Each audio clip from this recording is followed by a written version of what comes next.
In this episode, I am once again joined by Henry Shukman, award-winning poet, Zen teacher, and author of One Blade of Grass, a Zen memoir, and the new book, Original Love.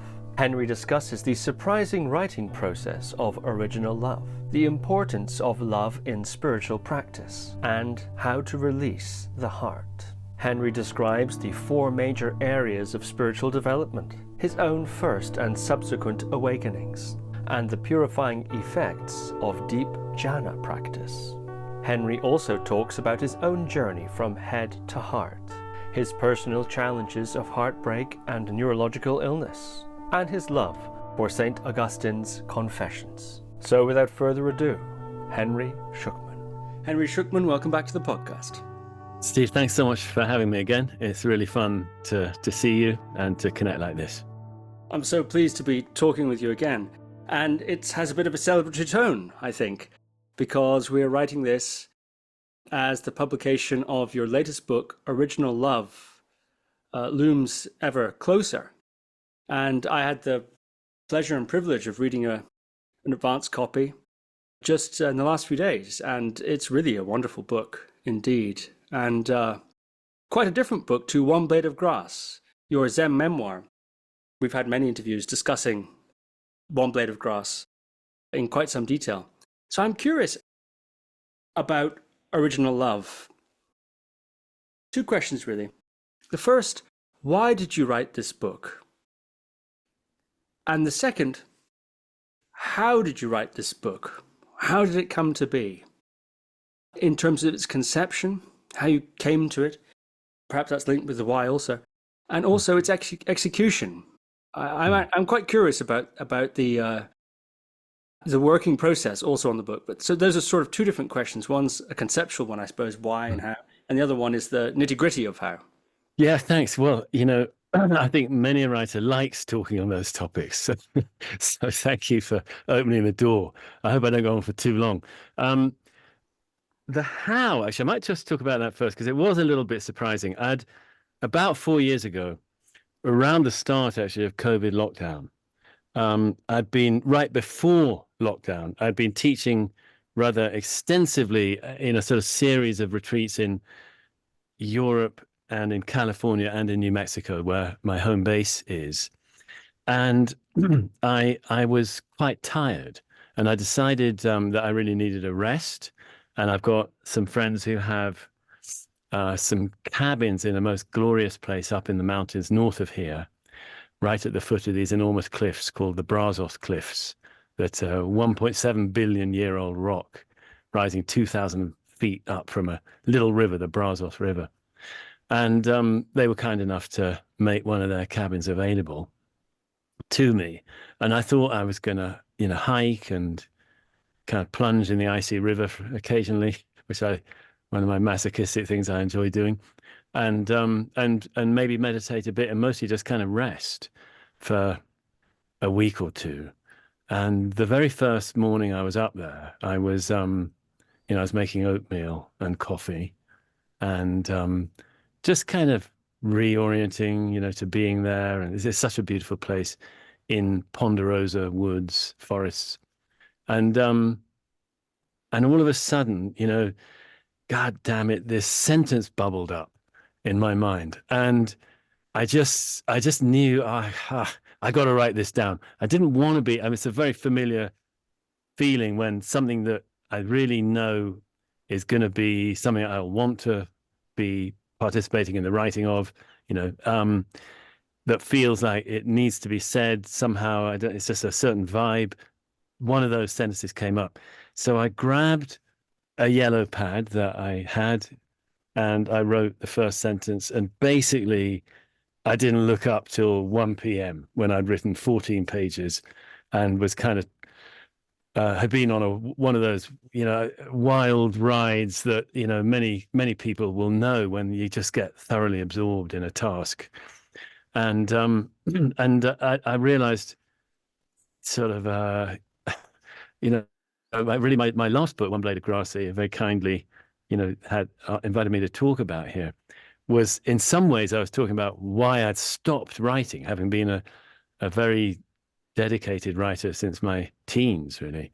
And I wrote that book in spite of having quote unquote stopped writing. But I still felt that I was no longer kind of beholden to writing, and it was very freeing thing for me in general to be open to meeting the moment without thinking I've got to grab a pen and say something about it. But this I knew really was something that just wanted to be said, and I'd better let it happen. So over the next 2 weeks, I just filled 4 yellow pads, and that was how it started. And then, basically over the next couple of years, I wrote more, I cut, I wrote more, I cut, I edited, I fiddled with it, did a lot of work on it. It got much longer, then it got shorter again, then it got medium length, and so there's a lot of sort of messing around with it. But the upshot was that it had been, I realized it had been as clear a statement as I could make about the way I saw the different areas of spiritual development that we might want to pursue, what they are and how they sort of fall into place, and how meditation in particular can help with them. And I looking back on it, I realized, well, I wanted to say all that because I had felt that in people I met, interested in practice, whether with me or just chatting about practice, generally, I felt there was some confusion about different possibilities of practice. And particularly, I felt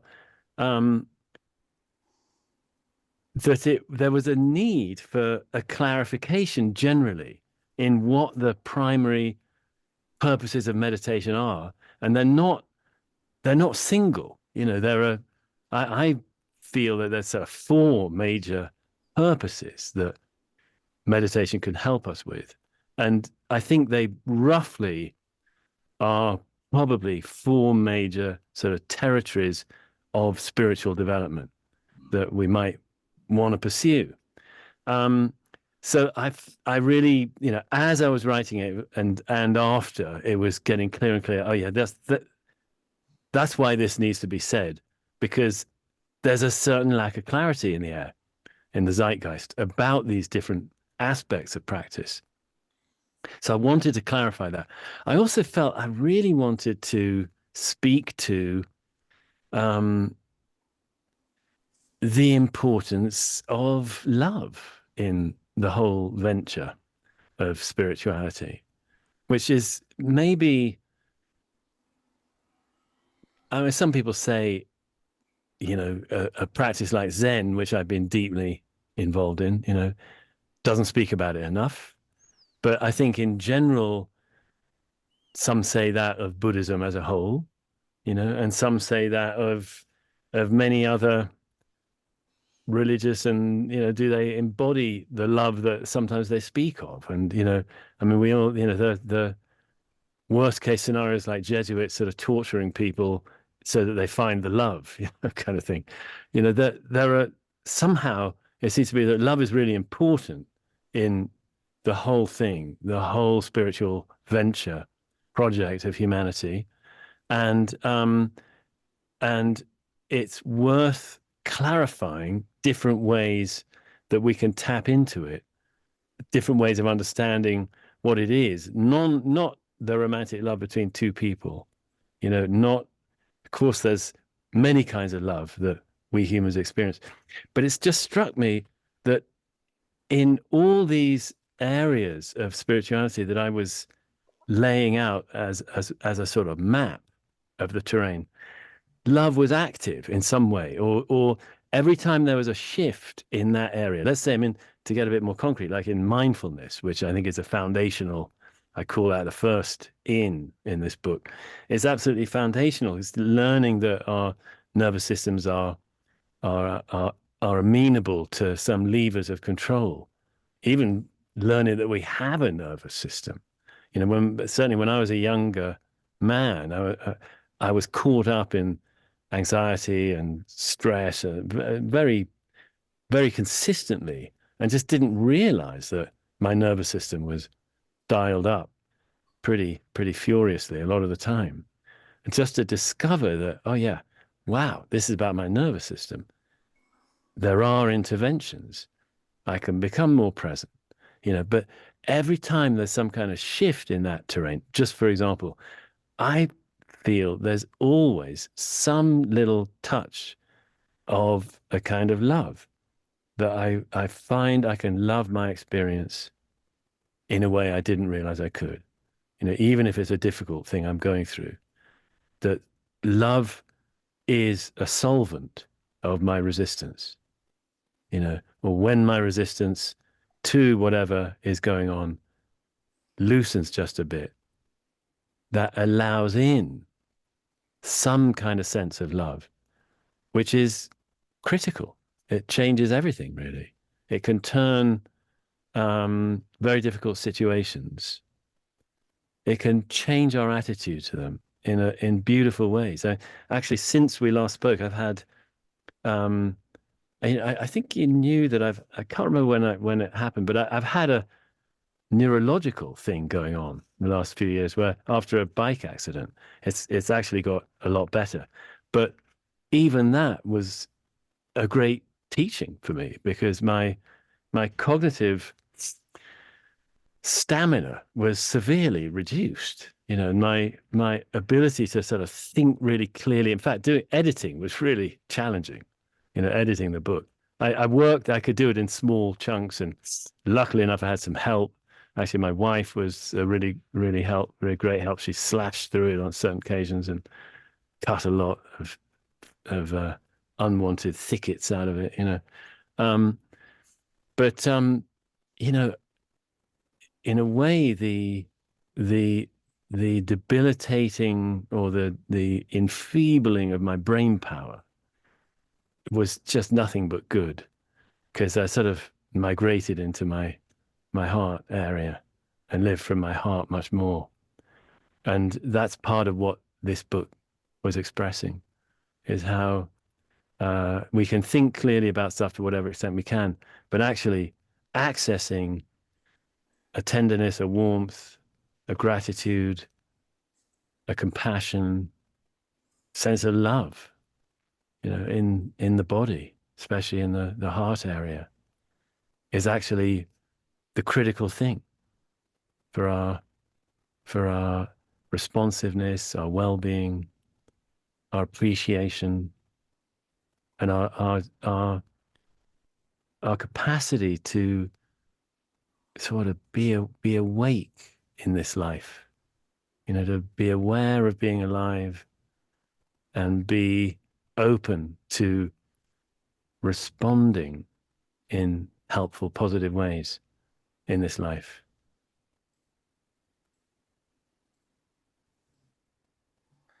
Yeah.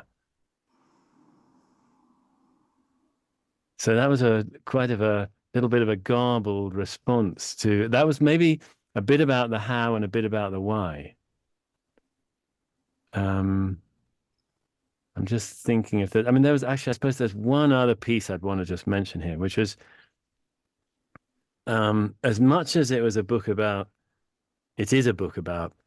understanding the main territories of spiritual practice. And as much as it's a book about realizing, or hopefully coming to feel through reading it, I hope, some sense of the centrality of one or more aspects of love in the whole project.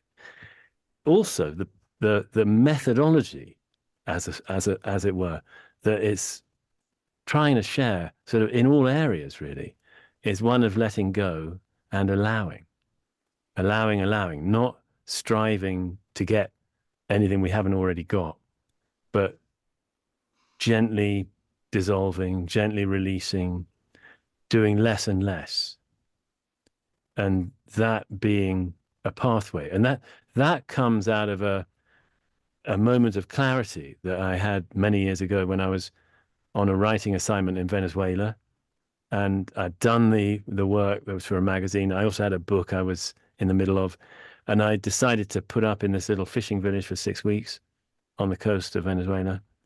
very quiet little place. And every evening I went out onto the sand, dug up a little mound to sit on to do my meditation, and sort of quiet corner of the beach under some palm trees or near some palm trees. And on the second night I was doing it, these kids came up and basically wanted to know what I was doing, sitting there like that.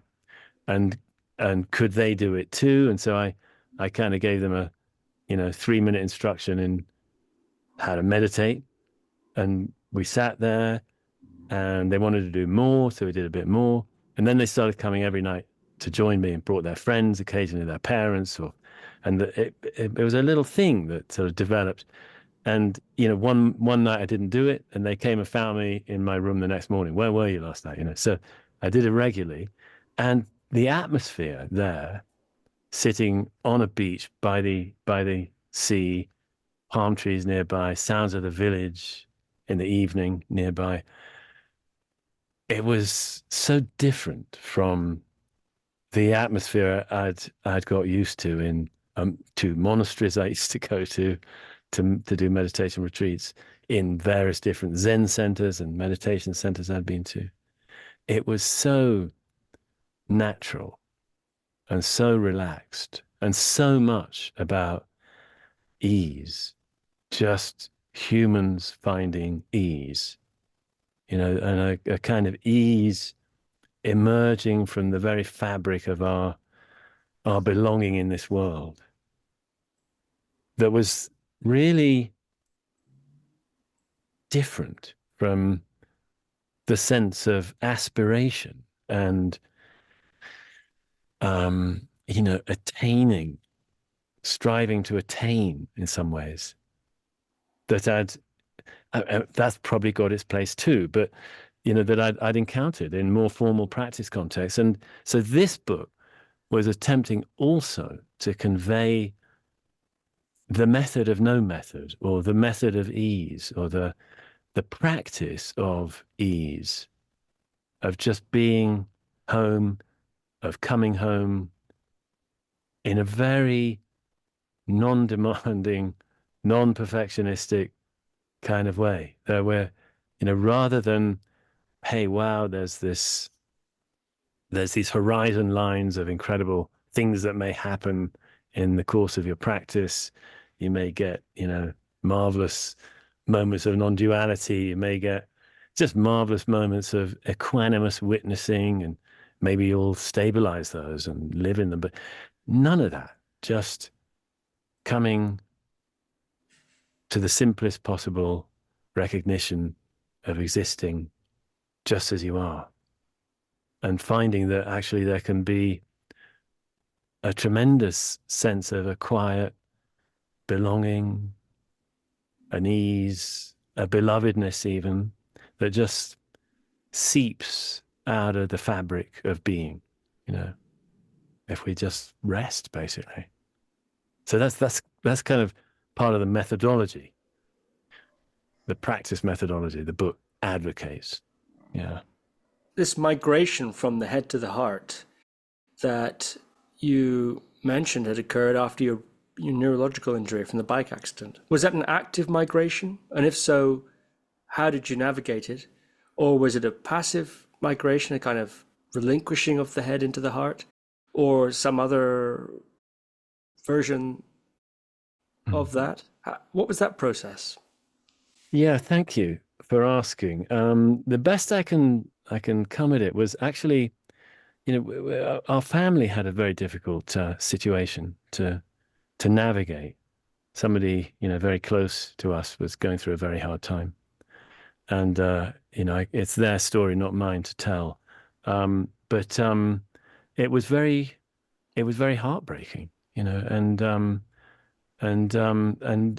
difficult, and I found that to try to figure out what to do about it, I mean, of course, we did what we could, was a natural response. And we did figure out the best we could what we might do to be of help. But actually, it was one of those things that really one can only surrender to in the end. A kind of surrender is necessary. And what that surrender looked like for me was accepting a broken heart. And once I realized that I could fully allow heartbreak, I found that actually all that really happened was that my heart was open. My heart was open, and there was no reason not to live in it. There was no resistance to living in an open heart. I mean, the heart. I have. There's a Zen actually talks about heartbreak at times. You know that there's a famous Zen book, well, famous in Zen circles, called "If You're Lucky, Your Heart Will Break," by a guy called James Ford Roshi. And so there's some recognition in the Zen tradition. I mean, it's not very publicly sort of proclaimed, you know, but that actually there's some close cross-pollination really between heartbreak and awakening, actually, because awakening is the letting go of the attachment to a sense of self. You know, even if it's brief, or it may be more sustained, but it is a kind of relinquishing, to use the word you use quite rightly. And it can't happen without the heart being ready to be open. And that radical openness is a kind of heartbreak. So, yeah, I think the answer really is heartbreak. You know, being ready to surrender to a much more open heart, a radically undefended heart. Richard Rohr wrote a very beautiful paragraph about original love. And in it, he says, of all the books on meditation I've read, none have so clearly laid out the finding of love as its central project. So you've said here that it's necessary for the heart to be ready for awakening. And if Richard Rohr is right, is he right? Is the finding of love, is that the central project of your book? And if so, why love? Rather than, say, awakening or satisfaction, ease, freedom, or beyond freedom, or these sorts of, you know, Buddhist and post-Buddhist kind of terms. Why love? And why is it so essential that the heart's ready for awakening? Well, okay. Well, let's just let me.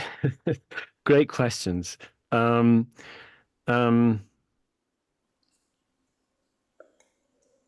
suppose this is almost a metaphysical matter. I'm not quite sure, but it might just be a matter of opinion. But I feel that love is.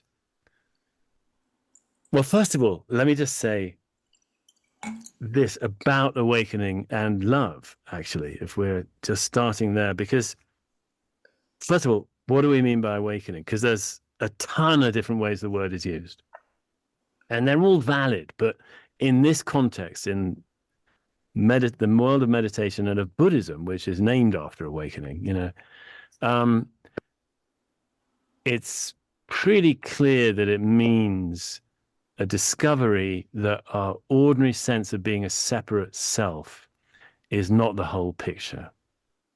And sometimes it's framed as simply, actually, you know, you feel like you're a self and that you have this little core nugget called me that's always been on board. It's actually nothing more than a thought. The thought doesn't represent a real thing. It's just a thought. And that thought can cease, and you can find that you never were the separate entity you thought you were. Okay, that's one way that awakening can look or can be parsed out. Another closely related is that the when that sense of being a separate unit among a trillion units in this world, in this cosmos, when that pops or perforates or has a rend in it, we discover that we're inseparable from all that exists. The classic analogy of the wave, thinking it's the wave that it is. Well, it is the wave that it is, but it's also the entire ocean. There's no separateness there's no dividing line between the wave and the great body of all oceans, actually. All 5 oceans and 7 seas are all one body of water. And it's exactly the same with us, that we feel like we're independent skin bags stalking the earth. But actually, we don't see it, but we can discover it, that we are actually inseparable from all that is. And that's a moment of awakening also. That's it's called non-duality because the duality of me and everything else breaks down. And it's not just an idea. It even doesn't sound particularly interesting, perhaps, as an idea, but it is a most visceral experience we can go through. And when we do, whether it's momentary or in a more sustained way, it's known as awakening. So just that alone, to find that we are part of a whole single fabric of existence, it's an overwhelming experience of love. I mean, it first happened to me out of the blue. I wrote about it in my last book when I was 19, standing on a beach, would-be poet and writer, and suddenly out of the blue found this inseparability of myself and the scene I was in. The two just became one thing, and it overturned everything I'd assumed about what it was to be alive. And one of the I don't know if it was actually in the core of the experience, but one of the defining sort of recognitions that came out of it was kind of, oh my gosh, there's an enormous all-encompassing love somehow. That's what all this is somehow this world seemed like it was sort of a love in action in some way. I mean, weirdly, even though I'm talking like that, I was and actually remain basically an atheist. I don't see, it may sound like, well, that sounds very sort of godlike or something. I don't actually see it that way. I think it's in the nature of things, and that the fact that this universe is generating itself out of nothing is one sort of great act of love. Wait, am I getting off track? Let me just check that I'm on track. Place of love and awakening. What are they? Something about those two. What do they have to do with each other? Was where I was trying to go. So, in all subsequent flashes that I had of awakening, then including a real shift that happened at a certain point in my practice, it just always brought up a really powerful sense of love, of belovedness, of lovingness, it seemed like it was integral to the whole thing, to the whole project of human existential exploration, that you couldn't really get into it without knocking up against larger inklings of love, of having the heart awakened, warmed, blazing even with love, it just it just seems like that there's no, I don't want to be too insistent on this because I'm sure there will be counterexamples, there already are, but generally speaking, in the Buddhist world, it's often said that the two wings of practice are enlightenment and compassion. That they're not really separate things. There's a Dogen, that great Japanese 13th century master. He said something like in one of his works, like, all there is compassion. Everything that is an expression of compassion. Which is maybe touching on similar kind of thing I'm talking about. Okay, wait. Again, have I stayed on track with your question? Yes. Another aspect of the question was why it's necessary for the heart to be ready for awakening. And you've defined awakening as that insight, that transformative recontextualization of the self. So why is it necessary for the heart to be ready for that? Yeah, maybe I wouldn't exactly say that it needs to be ready for it, because it might happen ready or not, but that it's involved in it, because we've attached strongly to our identifications the sense of, this is mine, this is me.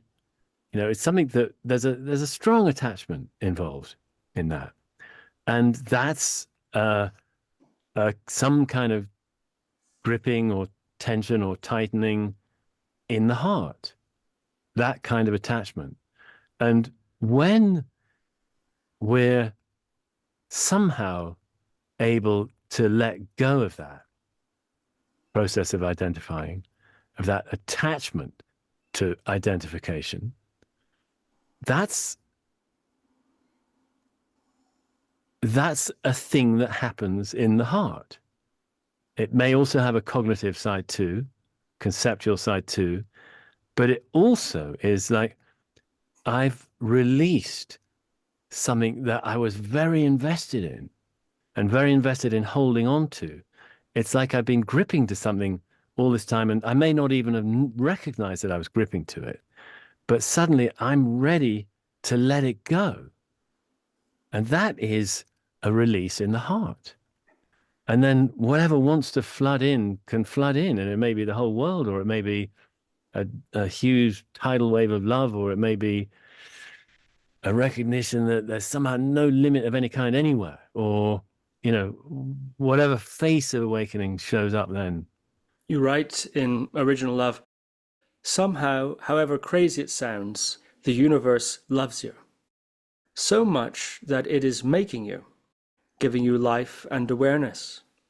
To experience this love in our hearts is what it takes to unwrap the gift this life can be, even in the midst of its challenges and difficulties. Experiencing this love in one's heart, what does that do to the challenges and difficulties when they come? Is there still pain? Is there still suffering?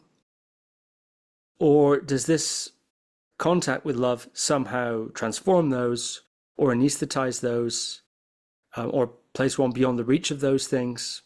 I think that's the promise of certain presentations of awakening, that it takes you beyond the reach of suffering, or at least transforms something in you, or somehow makes some change that pain and suffering has no grip, or can't get you, something like that. So sometimes awakening is presented in that way, although not always.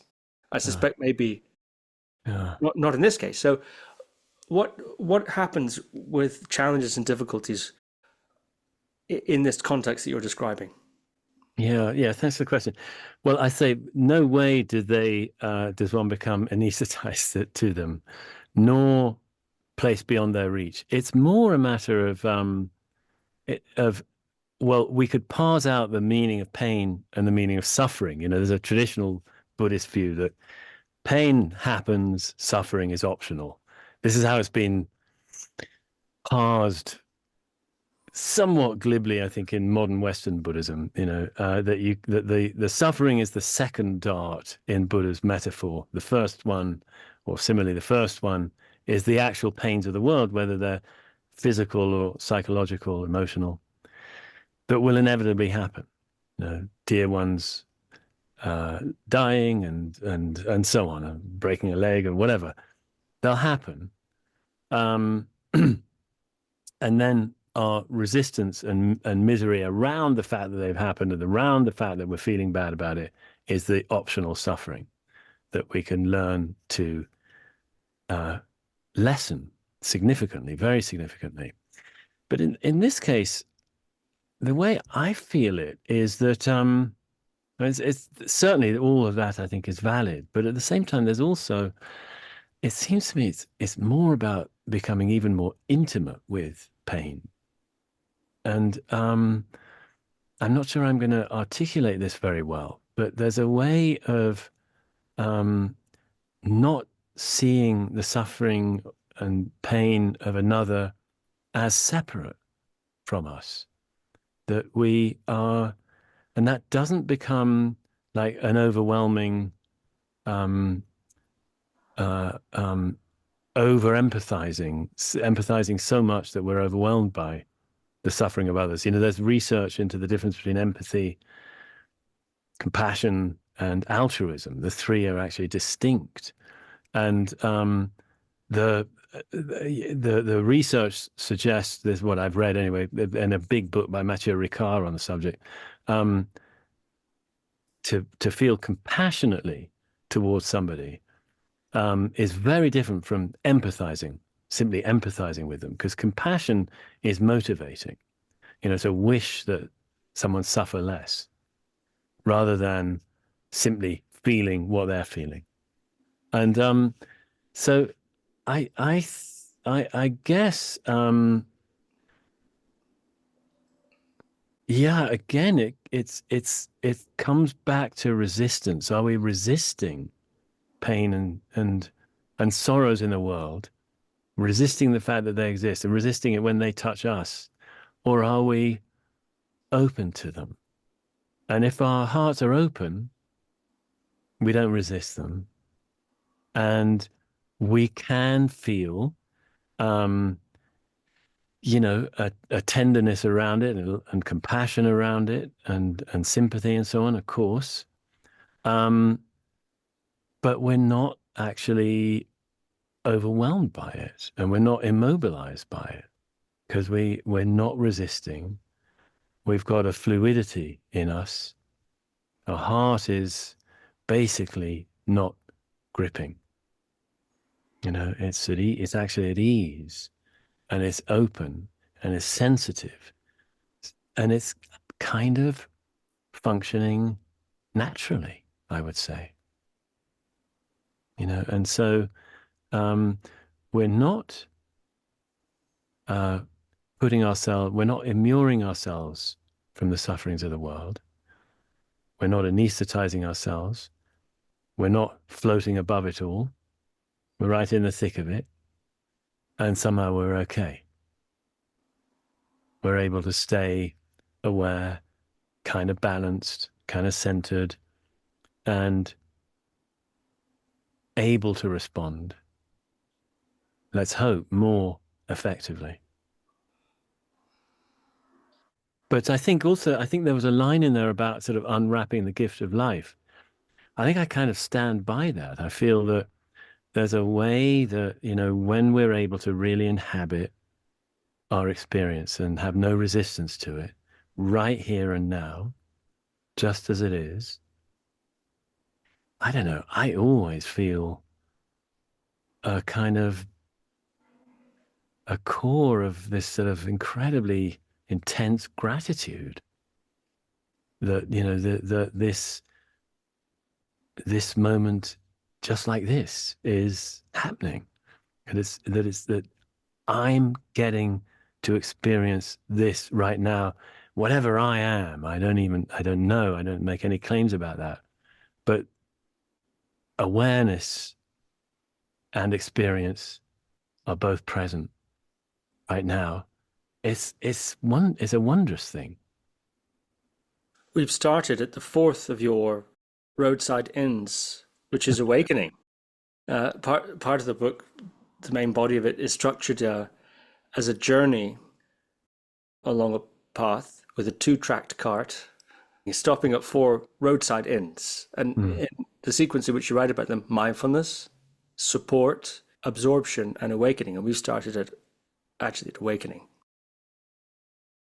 So to continue our sort of backwards journey through these, something you said about absorption really was quite interesting indeed.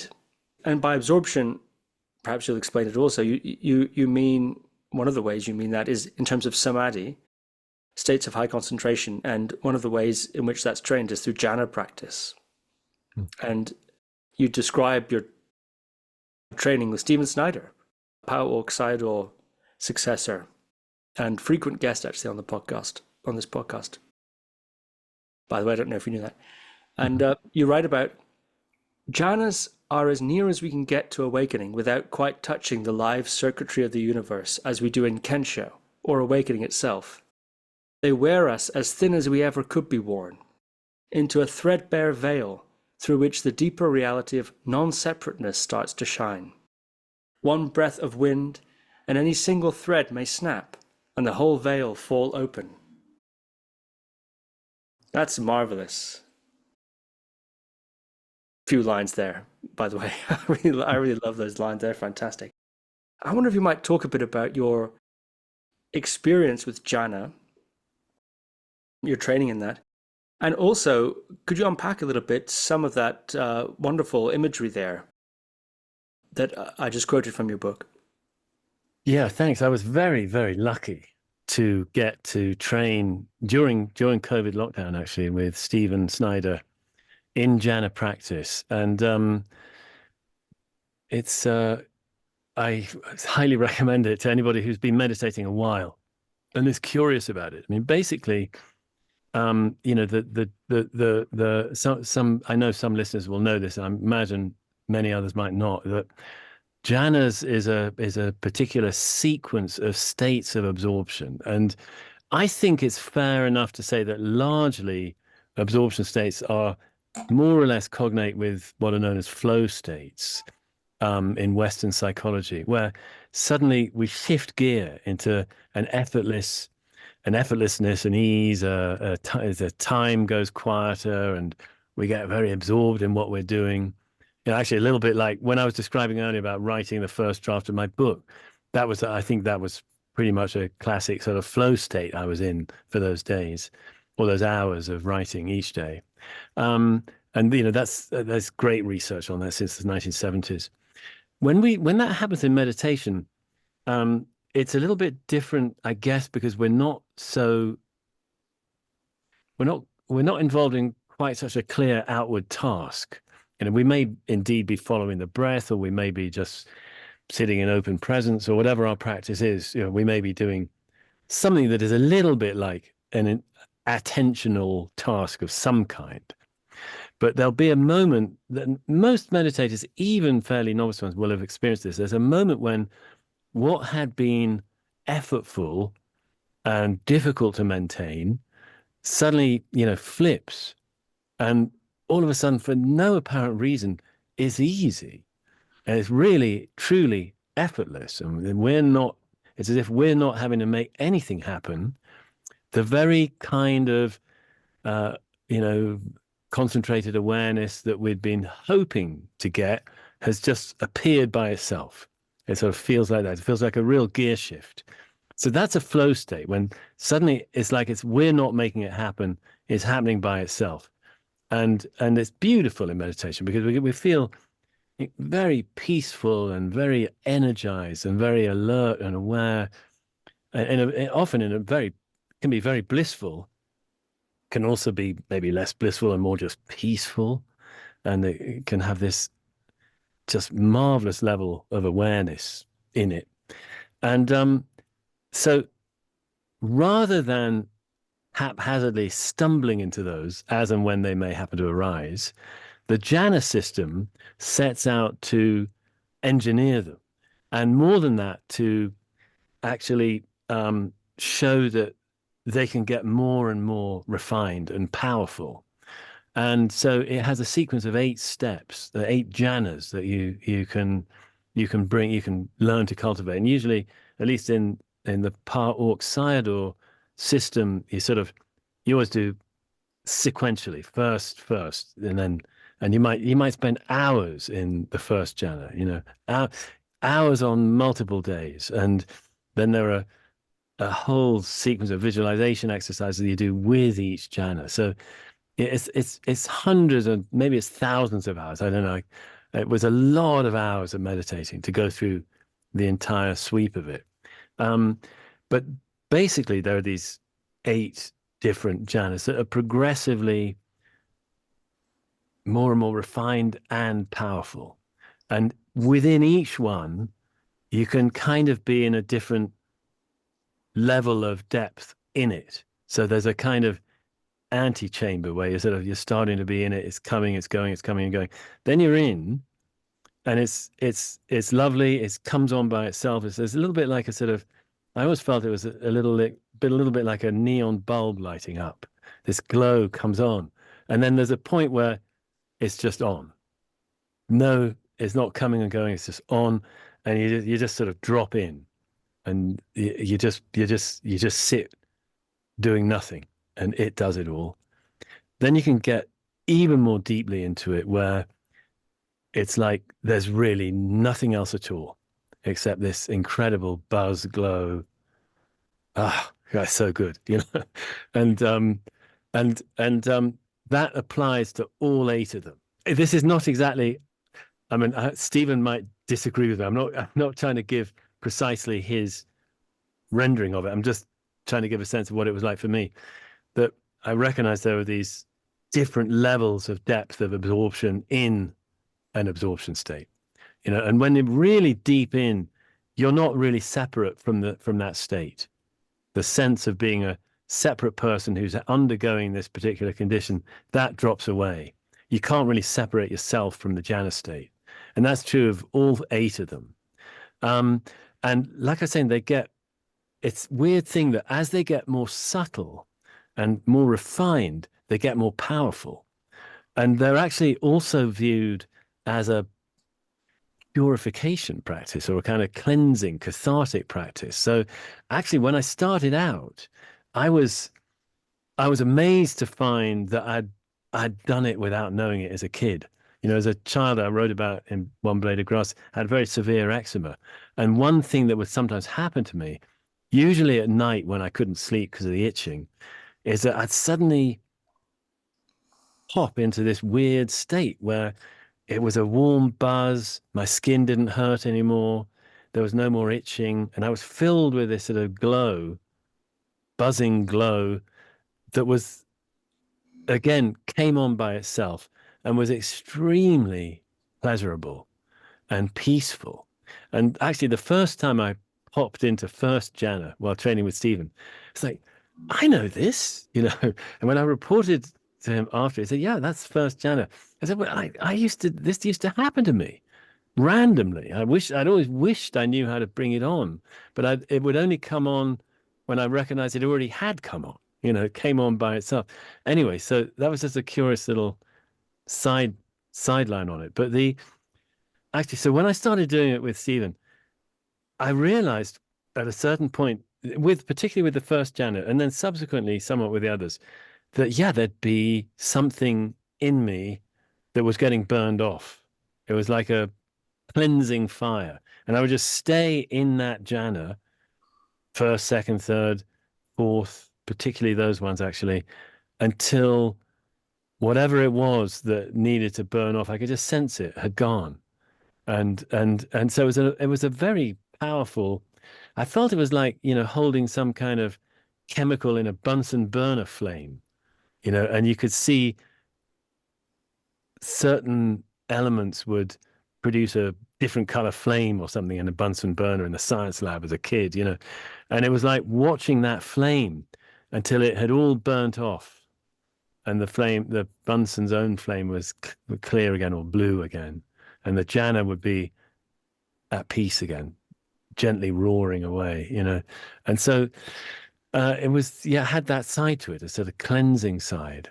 Now, why is that why do I draw a line between that and awakening? Well, actually, I have to say, in some understandings of jhana, it is a ladder to awakening.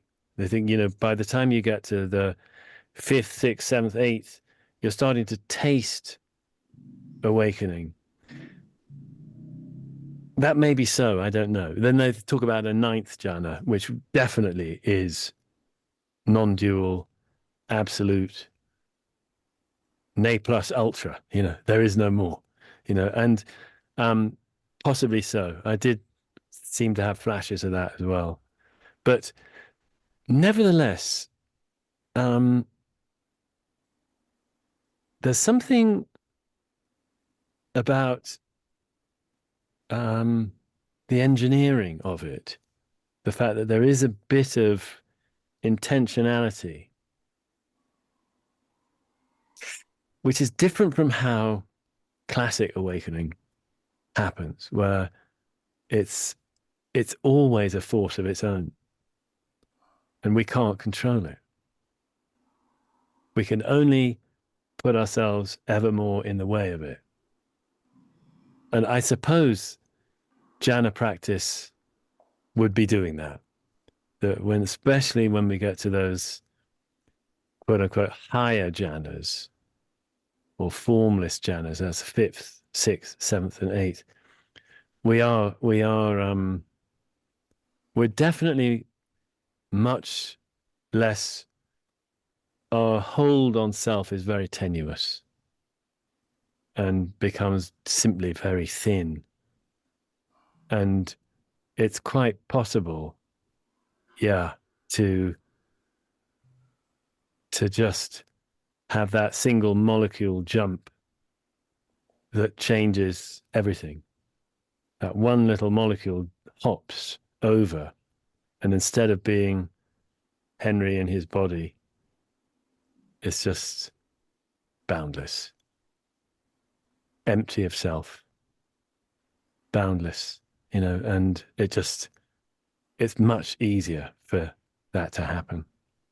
I'm sure that's true.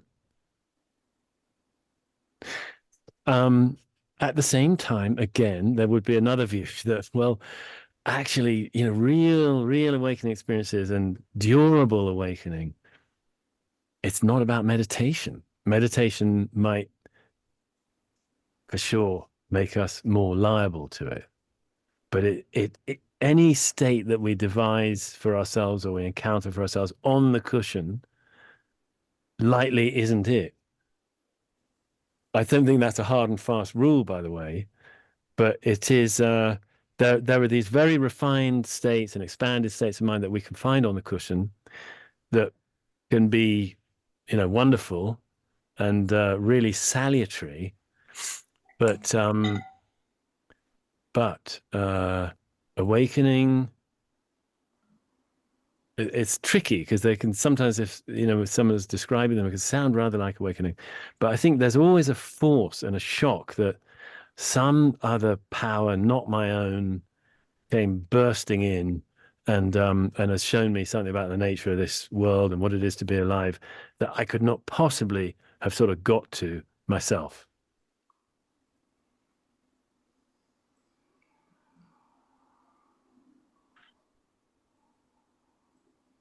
So that would be my tentative border zone between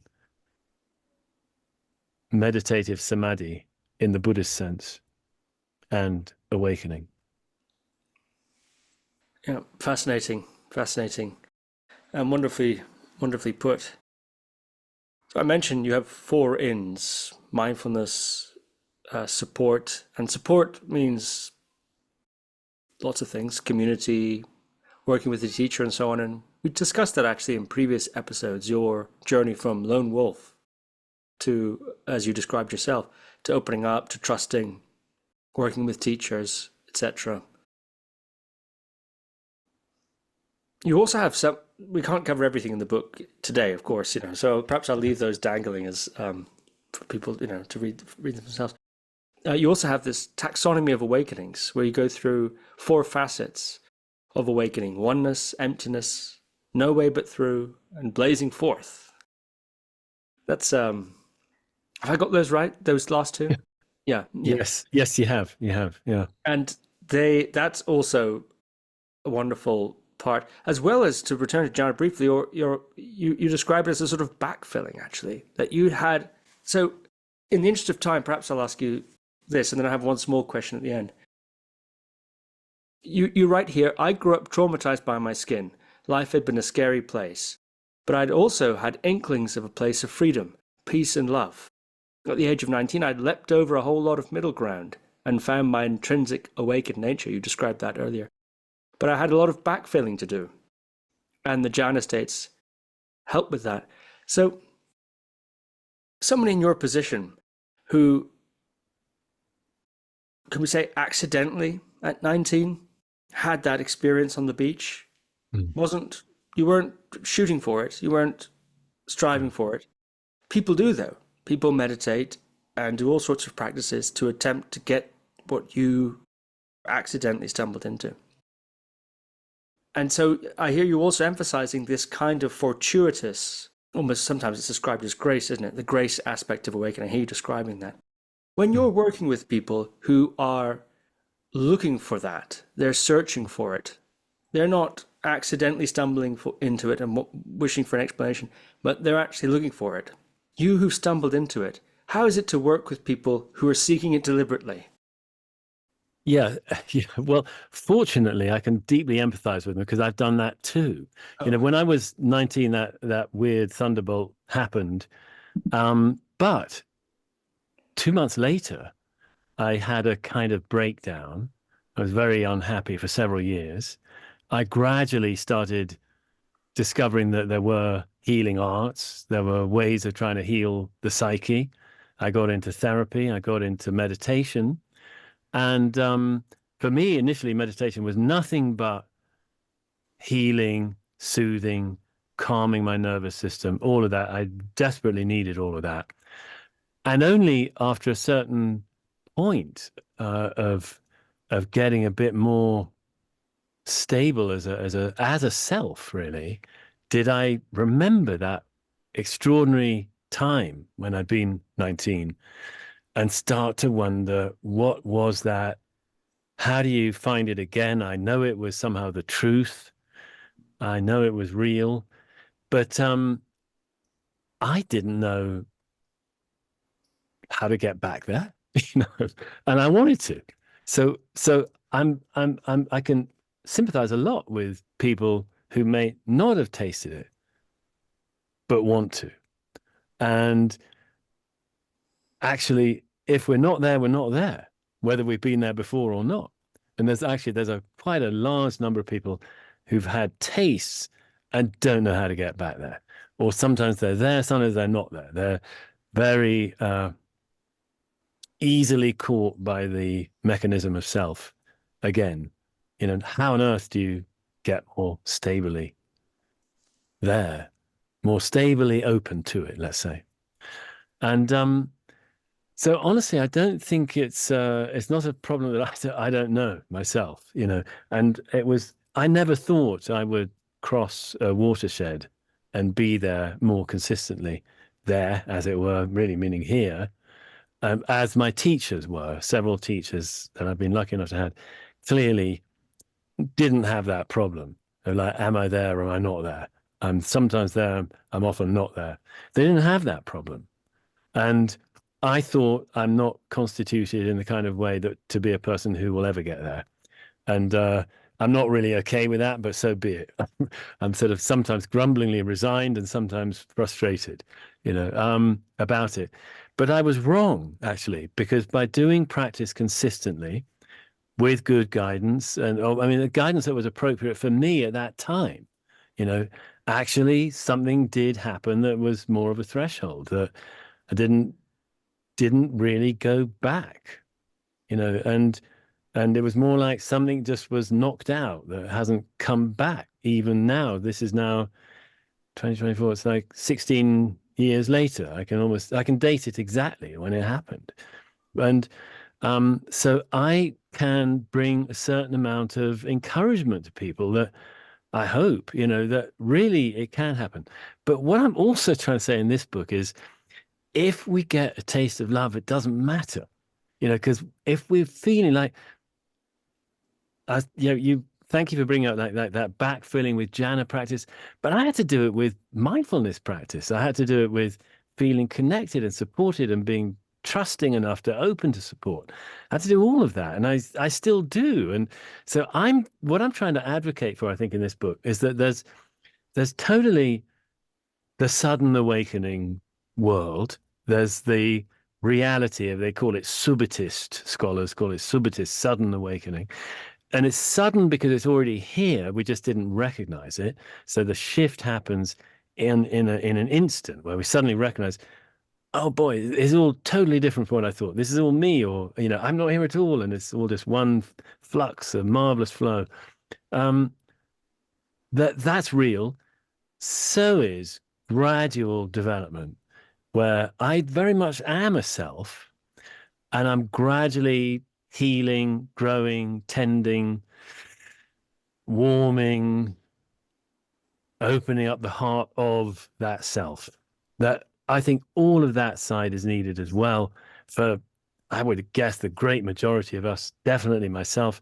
And I think it's actually the gradual practice probably that makes the sudden revelatory moments more able to suffuse our experience. In other words, to be integrated. And I think that's probably an ongoing practice. I know that, as I was saying a few years ago, my brain got messed up, something very difficult happened in my close circle. And it was a new reckoning, and luckily I had decades of practice and maybe some sort of insight into how I operate and function and what my problem points are and stuff that made it easier to figure out, oh yes, I've got to let this be the case, and that was, like I said, a heart opening and a release basically of resistance. And then, beauty comes back. Beauty tinged with pain, pain as beauty, beauty as pain.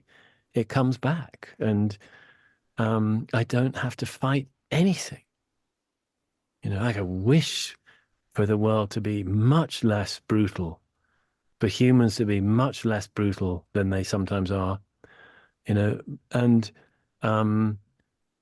that starts from a place of recognition of how things are, not from a refusal to accept. I don't know that. Yeah, not sure that's very clearly put, but I think it's very evocative indeed, actually, what you've said. Original Love, your latest book, is full of these sorts of considerations, beautifully written. It goes without saying, really, you're such a masterful writer, and it really is a beautiful book. And we've really only touched on a few of the themes that are described, that are explored in Original Love. It's just marvelous, and I recommend everybody to go out and get a copy of it. Would you indulge two niggling questions that I had that ought to be probably quite short and maybe are a little non-central? Absolutely, I suppose. Yeah, sure. The first one, I'll give them both to you, so you know what you're dealing with. First one is in your acknowledgements, you're thanking everybody for reading and helping you with the book and so on. And one of those you thank is Anne Shukman, who I think is your mother by what follows. Just thank you for the course correction, Mum. I'm curious what the course correction was. So that's the first niggling question. And the second niggling question is, I noticed in the bibliography you had listed Augustine's Confessions. Mm. And you don't refer to him as far as I remember in the book. So I'm really curious about what that's doing there as well. It's wonderful. It's great. So I'm wondering, why is that there? So those are my two questions. What was the course corrections, and why Augustine's Confessions? Yeah, thank you. Okay, let me take Augustine first. That's easier. whatever one makes of that book. I mean, I love it actually. I'm not sure I've read the best translation, but I think there's a really good new one out that I haven't read. But anyway, I think it's a marvelous work. I love the frankness of it above all, and I love the fact that, albeit he is usually credited as being a sort of reviver or reformulator of the doctrine of original sin, which is, I think, a very problematic doctrine, but easily probably misunderstood. But he talks about the kind of love that I resonate with, and I can't exactly remember the details. He's in a garden, and I can't remember. He has a real sort of reckoning with a vast unconditional love. That, of course, in the cultural climate of his day, there's only one way to interpret that, I guess, which was with the G word. But, I think we're in a time now when we absolutely don't need to make that interpretation. And there's enough neuroscience, I think, to show that we can be discovering an intrinsic, unconditional, loving quality in awareness itself, when it's free and unencumbered by narratives of self. So he was just kind of I guess a little spark in the background for this book on that theme of love, really. And my mum too. She's interesting. I think by any account, she's quite an interesting woman. She was a Russian scholar much of her life, who at a certain point became an Anglican priest, one of the very first ordained to the Church of England, which she had a difficult time with, actually. In spite of allowing women to be ordained, it remained, for the most part, quite passionately sexist, at least some parts of it. And she had a difficult ride. And then she left the Church of England, got involved in running a little Orthodox institute, Russian/Greek Orthodox institute, which was more congenial for her, I think, with her background in Russian studies. She'd actually been a spy, by the way, way back when she first left university. She was recruited by MI5 or MI6, got trained in spycraft, because there were so few Russian speakers in the mid-50s, late 50s, that anybody who could speak Russian was liable to being tapped by the security services. But anyway, she's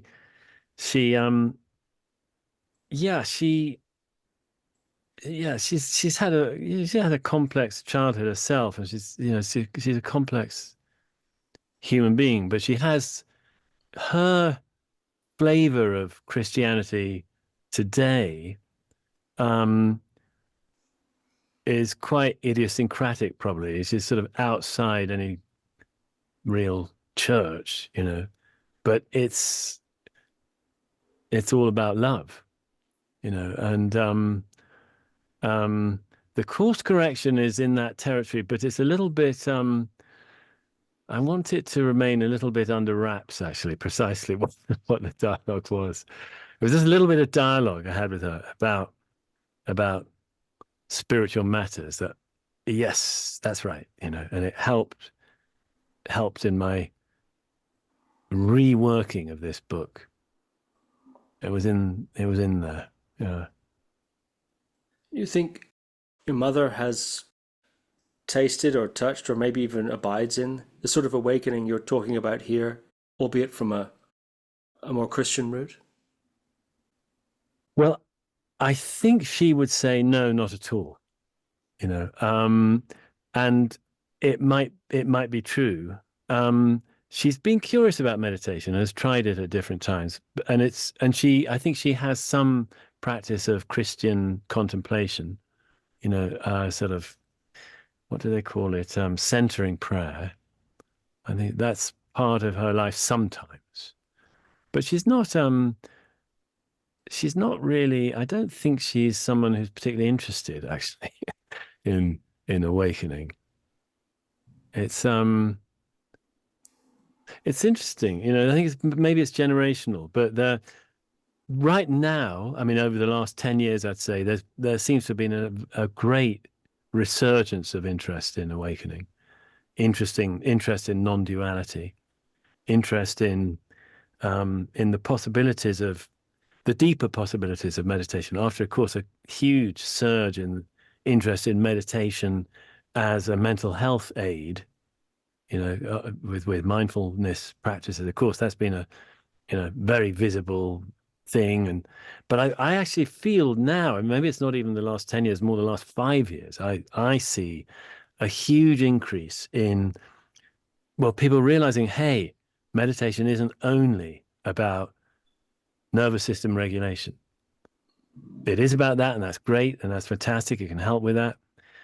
But actually, it's also about a highly significant existential investigation of what really am I? Who really am I? You know, what is it to be a human being? And it's not necessarily that you get answers to that, but you definitely can get the relinquishing of prior answers. You can open up the assumptions and preconceptions that we've had vastly. You know, that's a pretty exciting thing. And in a way, in a certain way, I can't help feeling it's kind of more important than the therapeutic mindfulness. I don't know, maybe that's quite not exactly the right thing to say, because you've got to have the therapeutic help that mindfulness can offer as well. But the difference between helping my sense of self be more at peace and at ease and so on, versus what actually is this sense of self? You know, it's a very, the fact that we can, any of us at any moment can actually relax our grip on our sense of who we are and feel the heart warm up and kind of kindle, and then feel the boundary that I had somehow imagined was there between me and the rest of the world. Feel actually that that's just transparent. It was never really there. There's really no separation. And that any of us can actually just recognize that in any moment. And if there's really no separation, then we might see, well, there's still a little knot somewhere in my chest area that's telling me I'm me. But that little knot is it's just a thing arising. It's like a coffee cup. There's a coffee cup in front of me. There's a little knot in my chest area, and there's a tree outside. They're all items arising in one great boundless field. And when I see that, I can actually find this knot untying itself. And that whatever I was, I wasn't. And actually, there's this great boundlessness that will serve as its alternate, as it's actually as reality, as a reality. So that's it's an amazing thing that we humans can make that shift and make that discovery and be aware of it. And over time, perhaps have it become accessible to us whenever we choose to look for it. Yeah. So actually, Steve, forgive me, just one more thing I want to say. Like in the olden days, Zen talked about the original face that you've had since before even your parents were born. And that original face is just a poetic cipher for something without time, without limit, without space. shared by all phenomena, in fact. And when we get a flash of it, a glimpse of it, or when somehow we're able to tap into it anytime, it also, it's an inadequate term, original face. It's actually much more like an original generative force, a love. It's not inert, it's utterly dynamic.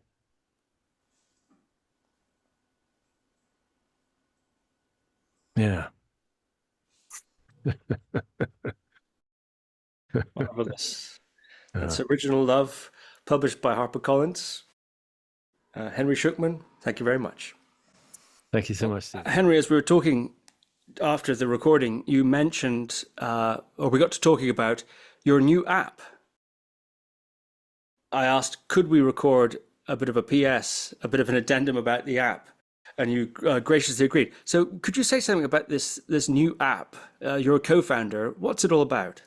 Yes, well, there are thousands of meditation apps out there. But we, meaning the little team that has made the app, felt there was something missing, which was an app that rather than offering lots of choices in what you can do, like dozens of little courses, and among them dozens of meditations within each one, so that you have to really choose what you want to do, kind of thing. We decided to make an app that had no choices at all, that every day it's a new sit, and you can't do the following ones until you've done the preceding ones, so that each time you do one, the next one unlocks, and you're just on a path or a way of meditation training. So it really struck us that you can actually teach meditation. You can guide somebody in it, in a long-term path or a medium-term path, and gradually exposing the practitioner to some of these primary aspects of practice that are in the book Original Love. It was really almost, the app was a practical application of the book. So it takes the user through developing mindfulness skills, opening up to support and connectedness. That's the second in, first and second ins, and then bringing on possible openings to flow states, and then encouraging perhaps little glimpses, little tiny incremental little flashes of something non-dual, and cycling through those 4 zones or 4 ins, so that gradually, we get more and more immersed in them. And that's what the app offers, is a path of developing in all those areas of practice in a sort of systematic, programmatic, choice-free way. Because we were hearing from a lot of in the research we did, we're hearing from a lot of people like, I'm just overwhelmed by choice. And the last thing I want is to open up a meditation app where I can sort of relax and de-stress and sort of, and then have to make choices based on what, So with the response so far has been fantastic. Actually, we only launched recently and already have something like 10,000 users. Wow. And the feedback is really, really just a lot of gratitude that I don't have to choose what to do. Yeah. Wow. To what do you owe that take up? That's incredible. Well, we were very lucky that we had a mention on a Tim Ferriss podcast, a brief mention. And that was when we were still in what they call beta here in the US, just a test version. And suddenly our test, which had 300 people on it, suddenly had 3,000 people on it. And many of those people have converted into regular users. And then it's word of mouth has just spread it. And so it's ticking along. Well, congratulations on that. Thank you very much. Thank you for listening to another Guru Viking podcast. For more interviews like these, as well as articles, videos, and guided meditations, visit www.guruviking.com.